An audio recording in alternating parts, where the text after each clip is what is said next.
Y sigo en la temática que he estado compartiendo con ustedes acerca de los hijos de Dios. ¿Qué significa ser hijos de Dios? ¿Qué características debemos tener? Porque no es nada más llenarnos la boca y decir, pues ya soy hijo de Dios, sino que tiene que haber una congruencia, tiene que haber una integridad. Es decir, si soy hijo e hija de Dios, pues debo manifestar características, señales que me distingan, que me identifiquen como hijo de Dios, porque no todos somos hijos de Dios. Entonces, ¿qué diferencia habrá entre los que no lo son y los que sí lo son? Decíamos que así como en lo natural los niños se parecen a sus padres, en lo espiritual, cada hijo espiritual ha de parecerse a su padre. Y llevamos 5 enseñanzas. Les aseguro que podemos llevarnos todo el año hablando de cómo deben ser los hijos de Dios, porque la palabra está llena de las características específicas a desarrollar en carácter, en personalidad, en obras como hijos de Dios, el conocer al Padre. Sin embargo, pues vamos a tratar de dar el mayor número de ellas para irlas reteniendo y sobre todo ponerlas en práctica. Jesús dijo en el Sermón del Monte: cualquiera pues que me oye estas palabras y las pone en práctica, o sea que no es suficiente con oír. Dijo, cualquiera que me oye estas palabras y las pone en práctica, le llamaré un hombre o una mujer prudente, que edifica su casa, su vida, su familia, su negocio, todo a su alrededor, lo edifica sobre la roca revelada que es Cristo, el fundamento principal. Dice, aquel que oye y no hace, le llamaré hombre o mujer insensato, porque fue necio, porque pese a haber oído, no alcanzó la medida de fe para llevarlo a la práctica. Y entonces, pues tiene una baja calidad de vida. Esta es la importancia de poder estar creciendo en esto. Y el pasaje central de hace 8 días, pues era Primera de Juan, que es la carta que hemos estado estudiando, específicamente el capítulo 3, para descubrir quiénes son los hijos de quiénes son los hijos de Dios, qué características tienen.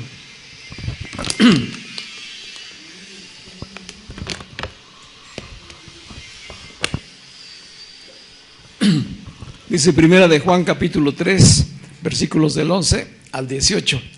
Gracias. Primera de Juan capítulo 3, del 11 al 18. ¿Estamos ahí? Dice, este es el mensaje que ustedes han oído desde el principio. Este es el mensaje que ustedes han oído desde el principio. Que nos amemos unos a otros. Que nos amemos unos a otros. Este es el mensaje. No como Caín, que era del maligno y mató a su hermano. ¿Y por qué lo mató? Porque sus obras eran malas y las de su hermano eran justas. Hermanos míos, no se extrañen si el mundo los odia, si el mundo los aborrece, si los desconoce. En esto sabemos, versículo 14, en esto sabemos que hemos pasado de la muerte a la vida, en que amamos a los hermanos. ¿En qué sabemos que estamos vivos? En que amamos a los hermanos. Pero dice, en esto sabemos. O sea, se requiere conocimiento, entendimiento, revelación. En esto sabemos que hemos pasado de la muerte a la vida, en que amamos a los hermanos. El que no ama a su hermano permanece en la muerte. Todo aquel que odia a su hermano es homicida. Y ustedes saben que ningún homicida tiene vida eterna permanente en él. En esto hemos conocido el amor. ¿Cómo conocemos el amor? En esto hemos conocido el amor, en que Él dio su vida por nosotros. ¿Quién es Él? Jesucristo. En esto conocemos. Nuevamente habla de conocimiento, de saber, de revelación. Dice, así también nosotros debemos dar nuestra vida por los hermanos. Pero, ¿cómo puede habitar el amor de Dios en aquel que tiene bienes de este mundo y ve a su hermano pasar necesidad y le cierra su corazón? Hijitos míos, con qué ternura nos habla Juan, ¿verdad? Hijitos míos, no amemos de palabra ni de lengua, sino de hecho y en verdad. Y este es el centro del mensaje. No amemos de palabra ni de lengua, sino de hecho y en verdad. El mundo ama mucho de lengua, ¿verdad? Mucho de palabras, y nos confunde en cuanto al amor. Es decir, llegamos a tal confusión que luego ya no sabemos realmente qué es el amor. El amor nada tiene que ver con una emoción. Ese es el amor natural que está sujeto al ser ego, al falso yo, a la parte humana de cada uno de nosotros. Pero el amor de Dios, la esencia del todo, es espíritu. Es espíritu y es vida. Es decir, si no conocemos a Dios, si Dios no ha sido revelado en nuestras vidas, no hay ese amor. Lo que sucedió en el Edén, en un principio con Adán y con Eva, fue que al tomar la decisión ellos de separarse de Dios, de desobedecer a Dios, quedaron fuera del amor, murieron al amor,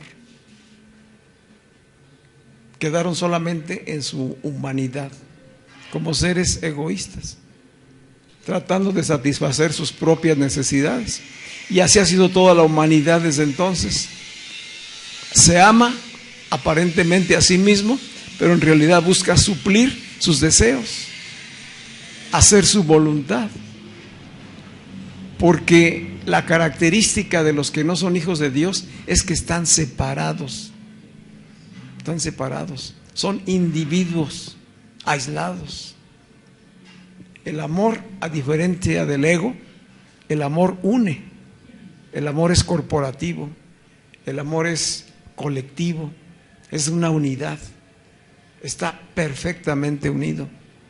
Y el falso yo, el egoísmo, es individualista, separado, siempre buscando su propia satisfacción. Por eso, cuando no estamos en Cristo y celebramos un matrimonio, la pareja está con la expectativa de que el otro lo haga feliz. Yo me casé para que me hicieran feliz, y cada uno piensa así.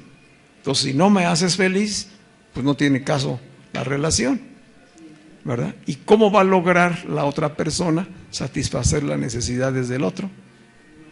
Va a ser complicado. Entonces, en lo humano tenemos matrimonios muchos fracasados porque en realidad no se aman. O sea, la causa de los divorcios, la causa de la destrucción de las familias, la causa de la destrucción de la sociedad es la falta de amor. Esa es la causa, porque estamos separados de Dios. Entonces, el individuo se vive aislado, separado, y eso le genera un gran vacío y una falta de contentamiento, una falta de gozo, y está en una búsqueda constante de satisfacer ese vacío. Y como no encuentra el amor, porque el amor solo está en Dios, entonces lo llena con cosas y empieza a cambiar el ser por el tener. Y entonces se van convirtiendo las cosas materiales en metas para satisfacer. Y allí ponemos todo.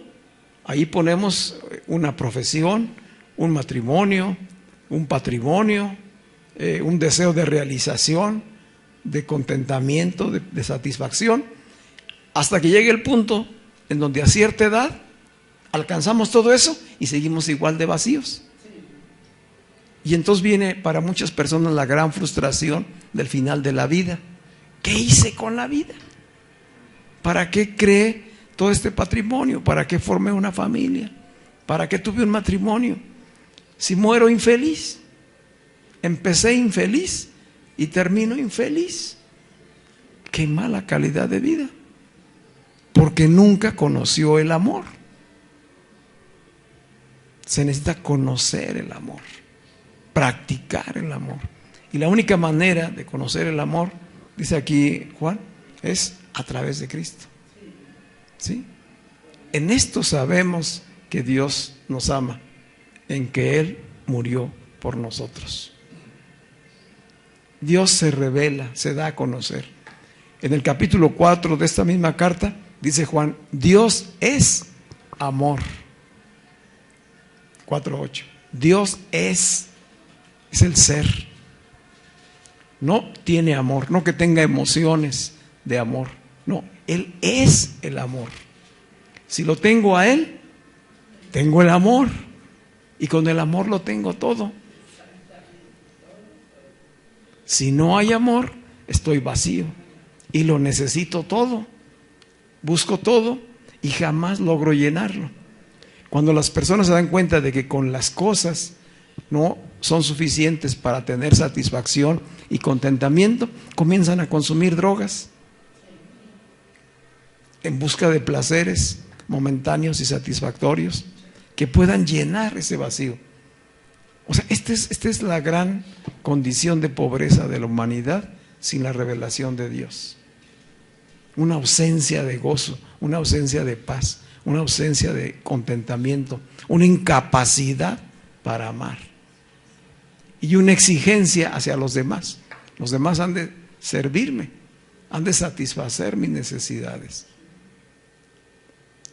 Si pensamos en una sociedad donde todos viven así, entonces podemos imaginarnos por qué tenemos el caos social que tenemos. Porque cada quien está buscando lo suyo y va a pasar por encima de los demás con tal de lograr aquello que cree que es lo que va a satisfacer. Y entonces viene todo lo que hoy conocemos como consecuencias del pecado. La corrupción en la política, en la economía, en la cultura, etcétera, todas las áreas. Porque todas están corrompidas por ese deseo egoísta de satisfacer cada uno sus propias necesidades y no de pensar en atender a los demás, en vivir para los demás, en servir a los demás, en amar al prójimo. Eso no cabe aquí, ¿verdad? Es decir, ¿cómo? Sí, primero necesito satisfacer mis necesidades. Nadie puede amar a otro si antes no tiene el amor. No podemos dar lo que no tenemos. Entonces necesita descubrir el amor, necesita conocerlo. Y esto solamente viene por el Espíritu. En esto hemos conocido el amor, dice Juan, en que Cristo dio su vida por nosotros. Pero ¿cómo puede habitar el amor en nosotros? Dice, entonces nos llama a la práctica. Dice, hijitos míos, no amemos de palabra ni de lengua, sino de hecho y en verdad. ¿Cómo podemos amar de hecho y en verdad? Hecho habla de acciones, ¿sí? De un lenguaje que se expresa en diferentes maneras.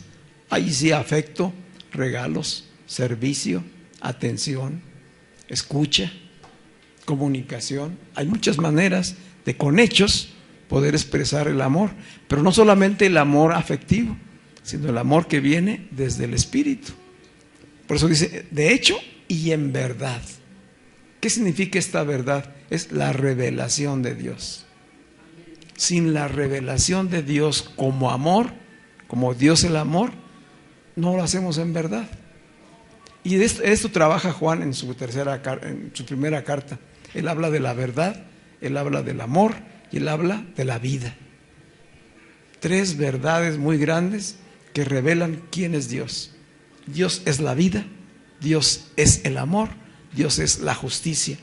Y sus hijos se han de parecer a Él en eso. Han de tener ese ser interior de amor, de justicia, de verdad, de vida.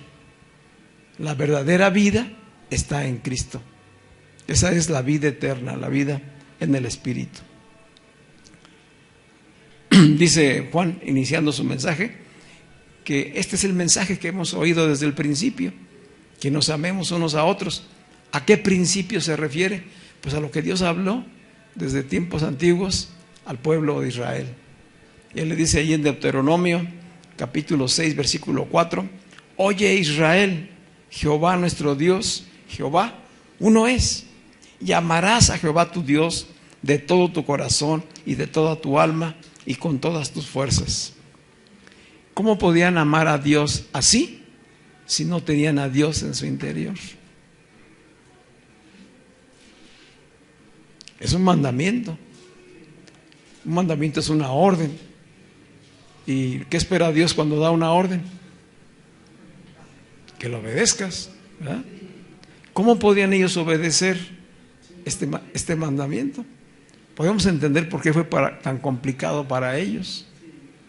O sea, Dios les reveló la ley, les dio a conocer la ley, ¿sí? Medidas estrictas, mandamientos, normas, pero ellos lo estaban haciendo desde su carne,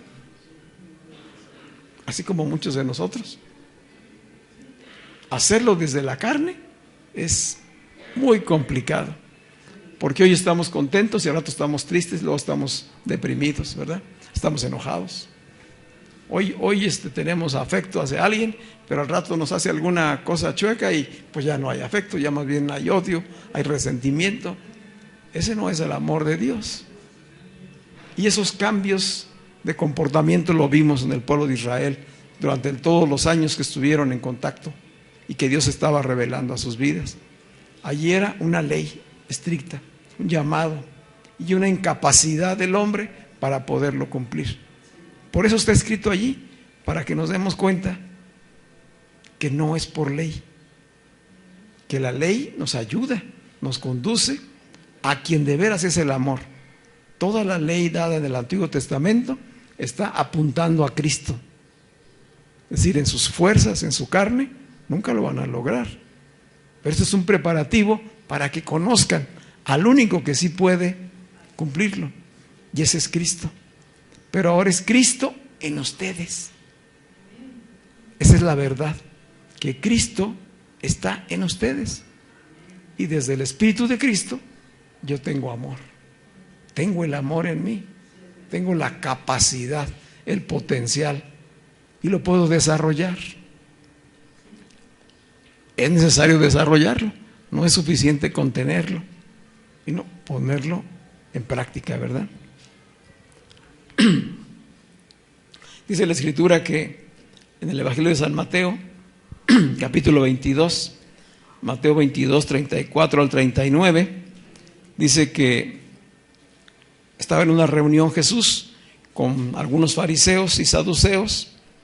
Dice el versículo 22, entonces los fariseos, versículo 34 del 22, los fariseos, oyendo que había hecho callar a los saduceos, se juntaron. Y uno de ellos, intérprete de la ley, le preguntó por tentarle a Jesús diciendo: Maestro, ¿cuál es el gran mandamiento de la ley? ¿Cuál es el gran mandamiento de la ley? Una pregunta muy importante. Jesús le dijo: amarás al Señor tu Dios con todo tu corazón. Esto es lo que se ha oído desde el principio. Amarás al Señor con todo tu corazón, con toda tu alma y con toda tu mente. Este es el primero y grande mandamiento. Y el segundo es semejante: amarás a tu prójimo como a ti mismo. Dice, de estos dos mandamientos depende toda la ley y los profetas. Podemos ver la imagen, Beto. De estos dos mandamientos depende toda la ley y los profetas, dijo Jesús. La ley dada en tablas de piedra eran 10 mandamientos. La suma total de mandamientos dados a Israel era más de 600 mandamientos. Con un mandamiento que se fallara, se quebrantaba toda la ley y estabas condenado. En ese momento estabas condenado a muerte como pecador. Había necesidad de justificarse. Entonces Dios les dio estos 10 mandamientos. Si ustedes se fijan, aquí están separados en dos partes. Los primeros 4 y los siguientes 5. Dice Jesús: en estos dos mandamientos, en amar a Dios y amar a tu prójimo, se resume toda la ley. Y si observamos ahí, los primeros 4 mandamientos tienen que ver con Dios. Ahí se resume el amor a Dios. El amar con toda la mente y con todo el corazón. No tendrás dioses ajenos. Primer mandamiento. No adorarás imágenes. No tomarás el nombre de Dios en vano. Acuérdate del día de reposo para santificarlo. 4 mandamientos que tienen que ver de mi relación con Dios. Ahí se resume el primer mandamiento. Habrás de cumplir con todo eso. ¿Cómo andamos? ¿Sí? Esta es la ley. O sea, no había opción. O sea, había que hacerlo. Entendieras o no entendieras. ¿Sí? O sea, así le fue dada al pueblo de Israel. La segunda tabla empieza en el 5.º mandamiento. Y dice, honra a tu padre y a tu madre. ¿Dónde empieza el amar a tu prójimo? A quien primero tenemos que aprender a amar es a los seres que Dios usó para darnos la vida y traernos aquí. Dice, bueno, para empezar, empieza por tus padres. Aprende el amor allí en casa, en el hogar. Por eso es tan importante las familias, porque ahí se va a poner el fundamento. Pero cuando los padres viven en el egoísmo y destruyen sus mismos matrimonios, ¿se podrá? ¿Qué aprenden los hijos? Los hijos aprenden más por observación y por práctica de vida que por lo que les digas. Todos aprendemos más del ejemplo que de las instrucciones, que de las palabras. Y muchas veces pesan tanto los hechos de lo que observamos que ya no podemos oír lo que nos mandan, ¿verdad? Se bloquea el oído. Preferimos estar haciendo conforme vemos. Luego vienen los siguientes 4 mandamientos. No matarás, no cometerás adulterio, no robarás, no mentirás, no codiciarás nada de tu prójimo, en nada lo vas a envidiar ni a codiciar. Esos 5 mandamientos, ¿qué resumen? 6. El amor al prójimo. Entonces, ahí están resumidos. Dijo Jesús, toda la ley, esos 10, se resumen en 2. Ama al Padre y ama a tu prójimo como a ti mismo. ¿Cómo es posible eso? Solamente en Cristo. Dios mismo anunció, este es el pacto que hizo con Israel a través de la ley. Pero Él dijo a través del profeta Jeremías y de Ezequiel que en el futuro Él haría un nuevo pacto, y pondría la ley en nuestras mentes y en nuestros corazones. ¿Para qué? Para que de una manera natural y espiritual pudiéramos cumplir con todo eso. Es decir, que cuando Dios habló de estas tablas de la ley, era un anuncio profético. En el futuro, tú amarás al Señor tu Dios con toda tu mente y con todo tu corazón. En el futuro, tú vas a poder honrar a tus padres y a tu madre. Tú no matarás, tú no mentirás, tú no vas a cometer adulterio. ¿En cuál futuro? Cuando Cristo venga a tu vida. Cuando el cumplidor de la ley habite en ti. Entonces me serán hijos y yo seré su padre. Porque ¿a cuál hijo reconoce Dios? A Jesucristo. Y si Cristo está en mí, el cumplidor de la ley, yo estoy entonces capacitado para cumplir la ley de Dios, resumida en 2 mandamientos. No tengo que estar preocupado por cada uno de ellos, de los que están en la ley. Simplemente con que cumpla con esos 2.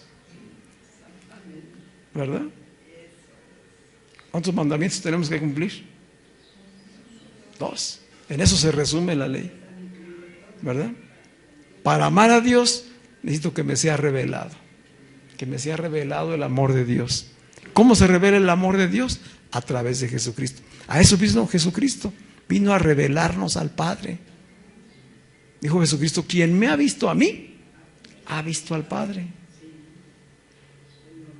Nosotros no le vimos, conocemos al Jesús histórico, pero a través de la Escritura, las Escrituras nos lo revelan, desde el Antiguo Testamento y luego en el Nuevo Testamento. El nuevo pacto ya se cumplió en Cristo. Entonces, hoy no estamos para cumplir una serie de mandamientos y de protocolos y de normas para acercarnos a Dios.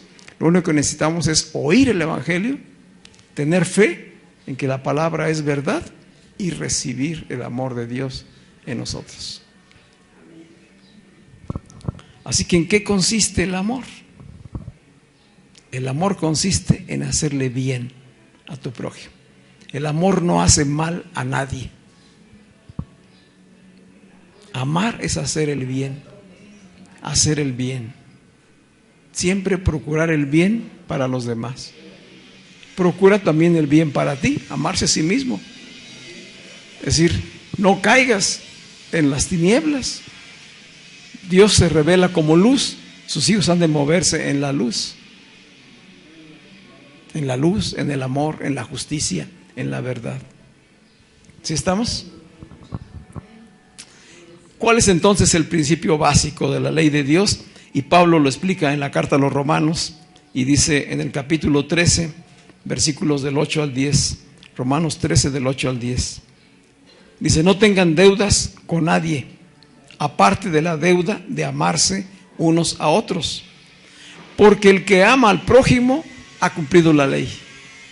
El que ama al prójimo ha cumplido con toda la ley. Los mandamientos, dice Pablo, como no adulterarás, no matarás, no hurtarás, no dirás falso testimonio, no codiciarás, y cualquier otro mandamiento se resume en esta sentencia: ama a tu prójimo como a ti mismo. En eso se resume. Y dice Pablo, el versículo 10, el amor no hace daño a nadie. El amor no hace daño a nadie. De modo que el amor es el cumplimiento de la ley. Este es todo el fondo del asunto. Estamos en Cristo para conocer el amor. Hemos sido creados como seres humanos para conocer a Dios y conocer el amor. ¿Cuántos estamos conscientes hoy que estamos en Cristo de que no conocíamos el amor? Conocíamos a lo mejor el amor natural, así como conocíamos también las deficiencias y debilidades de ese amor, la imperfección de ese amor. Pero hoy sabemos que Él nos ama. Y si Él nos ama, estamos llamados a crecer en ese amor nosotros, ¿verdad? Dice la Escritura: el que mucho ha sido perdonado, dijo Jesús cuando estaba ahí con aquella mujer que le estaba enjugando los pies en la casa del fariseo. Dijo: el que mucho ha sido perdonado, mucho ama. El que poco ha sido perdonado, poco ama. ¿De qué depende saber si soy mucho perdonado o poco perdonado? De la conciencia que yo tengo de mi condición antes de Dios, antes de conocerle. ¿Dónde me encontró el Señor? ¿En qué condiciones estaba yo? ¿Cómo vivía? ¿Vivía en oscuridad, en tinieblas, haciendo mi propia voluntad? ¿Peleando, combatiendo con los demás, luchando con la vida? Yo viví muchos años, hasta mi juventud muy avanzada, peleado con todo el mundo. Yo estaba peleado con Dios, estaba peleado con la vida, estaba peleado con la sociedad. Yo tenía la meta de llegar a la cima, a mi entendimiento, lo que concibe el mundo como éxito, y pasar por quien sobre fuera. Y me daba cuenta que los demás hacían lo mismo, de tal manera que era una guerra constante. ¿Y cuántas veces en esa forma de pensar y de vivir estamos en conflicto con los demás? De tal manera que tus relaciones pues nunca son sanas con nadie, ni en tu matrimonio, porque la guerra empieza ahí mismo en la casa. Cada uno quiere tratar de imponer su autoridad al otro. Entonces, ¿dónde quedó el amor? El amor aguanta unas primeras semanas después de la boda y después se acabó. ¿Dónde quedó el amor? Decía la canción, ¿verdad? Se necesita la revelación y el entendimiento para alcanzar la madurez y entonces vivir el amor. Y dice Pablo, el amor no hace daño a nadie. Entonces dice Gálatas, Pablo mismo, hablándole a los Gálatas, en Gálatas 6:10 dice, así que según tengamos oportunidad, hagamos bien a todos. Esto es amar. Número 1, el amor no hace mal a nadie. Número 2, el amor hace el bien a todos. Y mayormente a los de la familia de la fe. Repetimos ahí Gálatas 6:10. Así que según tengamos oportunidad, hagamos bien a todos. Y mayormente a los de la familia de la fe. ¿Quién es la familia de la fe? La iglesia. La iglesia en Cristo. Esa es la familia. O sea, a eso vino Cristo, a reunir un pueblo, una familia, una nueva humanidad para Dios, donde el vínculo perfecto es el amor, amándose los unos a los otros, no haciendo mal, sino haciendo el bien. ¿Cómo se hace eso? Pues a través de servicio, acciones de servicio, acciones de amabilidad, de afectivo, de protección, de seguridad, de compromiso de unos con otros. ¿Dónde empieza? Empiezan las pequeñas comunidades. Si la principal preocupación de la iglesia, de las iglesias locales, debería de ser esa: construir comunidades de amor,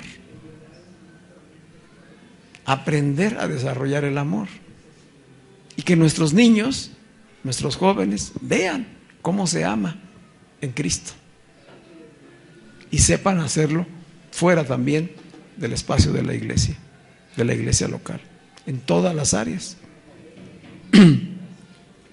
Dijo Jesús en Juan capítulo 13, versículos 34 al 35, un mandamiento nuevo les doy. ¿Cuál es el mandamiento? Que se amen unos a otros, así como yo los he amado. Así como yo los he amado, ámense también ustedes unos a otros. En esto conocerán todos que ustedes son mis discípulos, si se aman unos a otros. No dice si te curas, si te sanas, ¿verdad? Si te liberan ahí, si vas el domingo a la reunión. No dice nada de eso. ¿Qué dice? Amarse. Los hijos de Dios aman de hecho y en verdad. Tienen la revelación del amor y lo practican. ¿Dónde lo practican? En la iglesia local. Creciendo en relaciones sanas, sin envidias, sin contiendas, sin celos, sin competencias, sin individualismo. El amor une, el amor siempre une. El egoísmo separa, individualiza. Dios quiere que caminemos en unidad. Dijo Cristo, que seamos uno, así como tú y yo somos uno. Que todos los que forman parte del cuerpo de Cristo seamos una sola unidad. Una sola, de eso se trata. La vida cristiana se trata de llegar a ese nivel de perfección, de intimidad, donde somos uno. Uno entre nosotros, uno con Cristo, uno con Dios. Esa es la perfecta unidad. Por eso para Juan, él no concebía que una persona que se dijera a sí mismo hijo de Dios o que se dijera cristiano no conociera ni practicara el amor revelado en Jesucristo. Nadie que se dice hijo de Dios o que se dice cristiano puede vivirlo si no le ha sido revelado Jesucristo a su vida. Necesita tener a Cristo en su vida. Para que los hijos de Dios efectivamente den testimonio de que aman de hecho y en verdad, con revelación, con entendimiento, sabiendo que Dios es amor, que Dios es luz, que Dios es vida, la esencia de la vida, y que Él está en nosotros por medio de Jesucristo, ¿verdad? ¿Cómo se puede conocer y hacer? Porque lo que nos está haciendo la palabra es que nosotros estamos capacitados. Los hijos de Dios estamos capacitados y podemos amar. Podemos hacerlo de hecho y de verdad. Dice primera de Juan 4:16, y nosotros hemos conocido y creído. Conocemos, hoy estamos retomando el conocimiento, la palabra revelada. Nosotros conocemos, pero también debemos creer. Hemos conocido y creído el amor que Dios tiene para con nosotros. Dios es amor, y el que permanece en amor, permanece en Dios y Dios en él. ¿Cómo es que permanece el amor en nosotros y nosotros en el amor? Y dice Pablo a los Romanos en el capítulo 5, Dios ha derramado su amor en nuestro corazón por el Espíritu Santo que nos fue dado. ¿Qué necesitamos? Al Espíritu Santo. Y aquí entramos en el terreno totalmente espiritual. Sí, hay que acercarnos a escuchar el Evangelio, creerlo, pero sobre todo tener la certeza de que su Espíritu ya mora en mí. Porque su Espíritu es el amor, la justicia, la luz. Si estamos iluminados interiormente, todo lo demás va a fluir. ¿Sí? Nosotros no necesitamos irnos a practicar disciplinas orientales para llegar a ser un iluminado. ¿Sí han escuchado esas palabras, verdad? Sí, los budistas y los XXX buscan la iluminación y se retiran a grandes retiros y disciplinas espirituales. Nosotros tenemos a la luz. Jesucristo no es un iluminado, no es un maestro iluminado. ¿Sí? Buda es un iluminado. Jesucristo es la luz misma, la luz de la vida, la esencia, el Espíritu, que todo lo ha creado y que todo lo sostiene. Si esa luz yo la he recibido, yo soy un iluminado. Yo sí, tú y yo, los hijos de Dios, somos iluminados, porque las tinieblas han desaparecido y estamos llenos de luz en nuestro interior. Por lo tanto, tenemos el poder, la capacidad de poder amar a los demás. ¿Cómo los podemos amar? Aceptando, tolerando, disponiéndonos a conocerlos, ¿verdad? Soportándolos en sus debilidades. Y todo eso se hace recíprocamente. Yo doy y recibo, doy y recibo. Y lo hago en casa, y lo hago en la iglesia, y lo hago en el negocio, y en cada espacio donde me muevo. Dios es el amor y está en nosotros por su Espíritu que se ha derramado a nuestras vidas. Por eso dice que el que no ama permanece en muerte. ¿Por qué? Porque no ha conocido a Dios, es decir, sigue separado de Dios. El que no ama a su hermano en realidad no ha nacido de nuevo, no tiene todavía vida en el Espíritu, se mueve en el falso yo, se mueve en el alma, solamente ese motivo. Y entonces hoy ama y mañana odia y luego aborrece y luego se entristece, etcétera. Pero el que ha recibido la iluminación del Espíritu, que está lleno del amor, tiene la capacidad de desarrollarlo. Decía mi esposa hace un ratito, todo comienza pequeño. Porque podemos decir, bueno, pues es que no siento amar de esa manera. No se trata de sentir o no sentir, se trata de conocer la revelación y creerlo. Y entonces, como un niño, reciban como niños, sean como niños, reciban y crean y caminen, ¿sí? Practíquenlo, desarróllenlo. Por eso esa frase que dice el amor es una decisión es correcta. El amor es una decisión desde la revelación de Cristo, no es una emoción. Porque tengo la revelación y el conocimiento y porque tengo la luz en mí, yo decido amar. No espero a que vengan a amarme, yo doy el paso, yo me acerco, yo amo, yo perdono, yo restauro, yo levanto, yo colaboro, yo edifico. ¿Cuál es la consecuencia? Que estoy sembrando bien, me va a venir bien. No voy a sembrar higos para cosechar manzanas. Lo que yo siembre, eso voy a cosechar, ¿verdad? Y si siembro amor, ¿qué puedo esperar? ¿Sí? ¿Verdad que no es tan difícil? Dijo un fariseo a Jesús, ¿y quién es mi prójimo? Cuando le dijo Jesús, ama a tu prójimo. ¿Se acuerdan de ese pasaje? El buen samaritano, y con esto terminamos, dice en Lucas capítulo 10, versículos 25 al 37. Un intérprete de la ley se levantó y le dijo a Jesús para probarlo: Maestro, ¿haciendo qué cosa heredaré la vida eterna? Muy buena pregunta.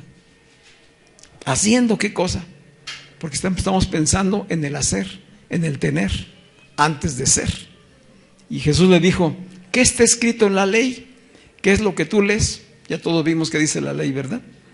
Y aquel hombre respondió y dijo: amarás al Señor tu Dios con todo tu corazón, con toda tu alma y con todas tus fuerzas y con toda tu mente, y a tu prójimo como a ti mismo. Dijo Jesús: perfecto, bien has respondido, ve y haz esto y vivirás.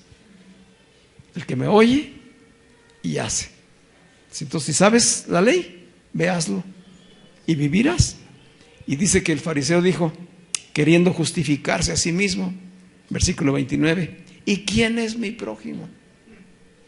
¿A quién debo de amar así como estamos diciendo? Y Jesús le dijo: te voy a contar una parábola para que sepas quién es tu prójimo.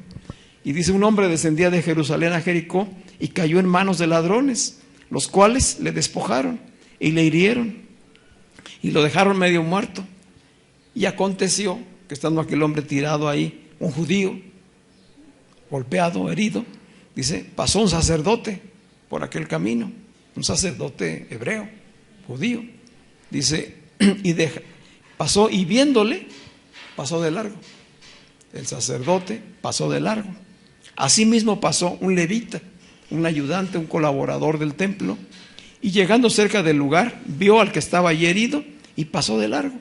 Los dos pasaron de largo.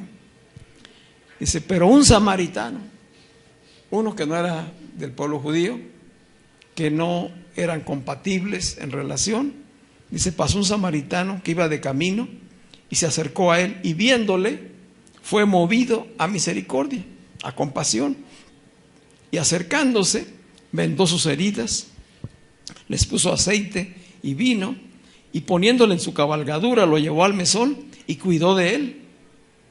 Otro día al partir sacó 2 denarios y se los dio al mesonero y le dijo, cuídamele y todos los gastos demás yo te los pagaré cuando regrese. Pregunta Jesús, ¿quién pues de estos 3 te parece que fue el prójimo del que cayó en manos de los ladrones? Contestó el fariseo. Él dijo, el que usó de misericordia con él. Entonces Jesús le dijo, ve y haz tú lo mismo.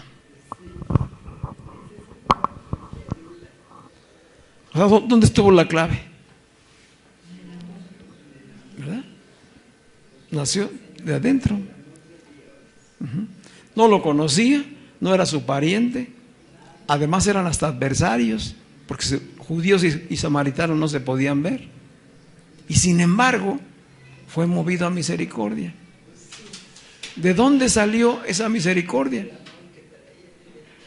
O sea, él tenía una revelación de Dios.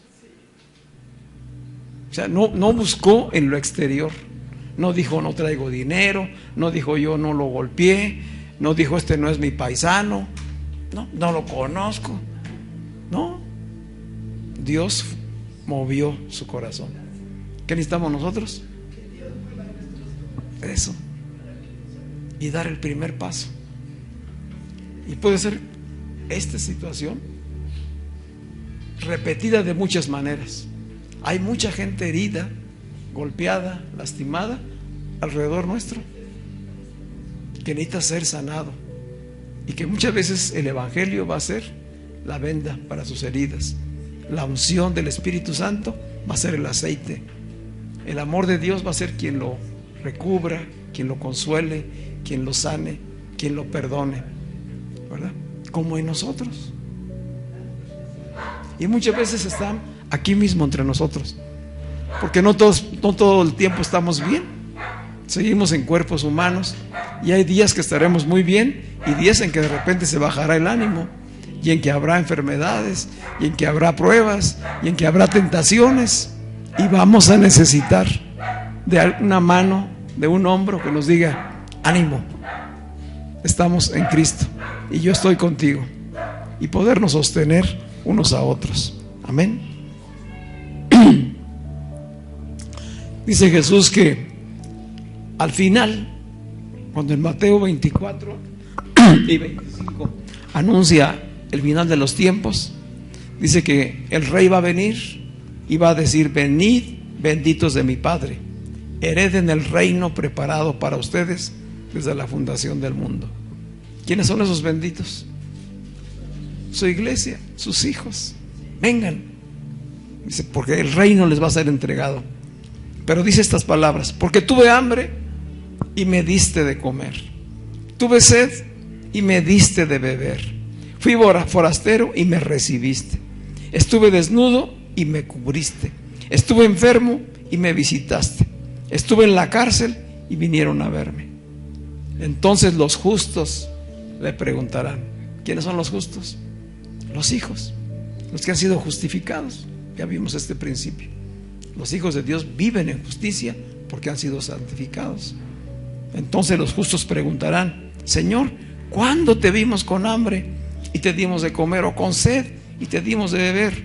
¿Cuándo te vimos enfermo o en la cárcel y te visitamos? Y el Rey les responderá: de cierto les digo que todo lo que hicieron por uno de mis hermanos, todo lo que hicieron por uno de mis hermanos más pequeños, por mí lo hicieron. Porque Cristo está en cada uno.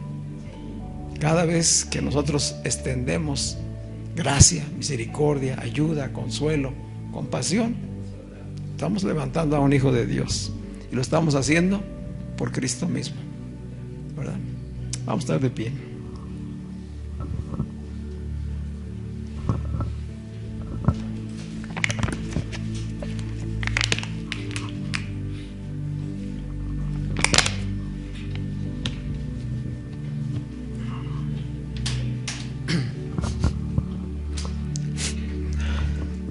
Amar, hay que hacerlo de hecho y en verdad. Y los hechos son como estos ejemplos que nos pone Jesús: estar sensibles a las necesidades de los demás y poder extender siempre un brazo de amor, una palabra de consuelo, de ánimo.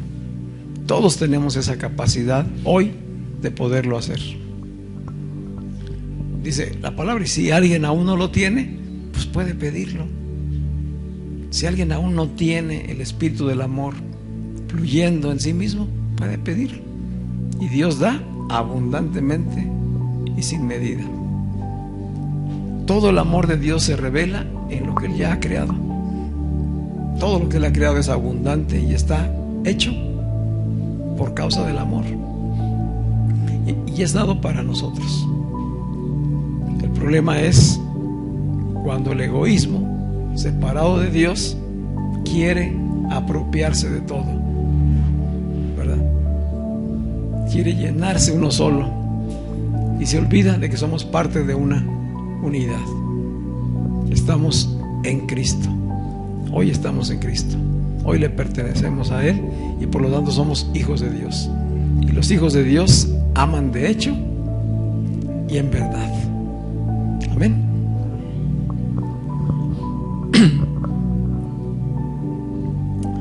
Padre, te damos gracias por la revelación de tu palabra viva, Señor. Gracias por habernos apartado y separado del mundo para ser hechos tus hijos, Señor. Y efectivamente no esperamos que el mundo nos ame, no esperamos que el mundo nos apapache o nos acepte, porque sabemos que no somos del mundo, pero estamos en tu cuerpo, estamos en tu iglesia, Señor. Pertenecemos a una comunidad de amor, y ahí podemos crecer en amor, ahí podemos crecer en fraternidad, en compañerismo. Ahí podemos aprender a dar y a recibir. Ahí podemos estar con brazos abiertos, recibiendo a todos aquellos que aún necesitan venir al conocimiento de la verdad y del amor. Padre, llénanos de tu Espíritu, Señor, que es tu palabra. Que tu palabra, que es Espíritu y que es vida, venga a llenar nuestros pensamientos, nuestros corazones. Que nuestro ser se sienta alimentado, fortalecido, nutrido por tu Espíritu. Sanados en nuestras heridas, perdonados en nuestras faltas, consolados en nuestras pruebas y tribulaciones, fortalecidos en la tentación, en los conflictos, Señor. Fortalece nuestra fe, una fe que no puede quedar solamente interiormente o en palabras, sino una fe con obras, una fe con obras, obras de amor, obras de servicio, obras de compasión. Renueva nuestros pensamientos, Señor, por tu palabra.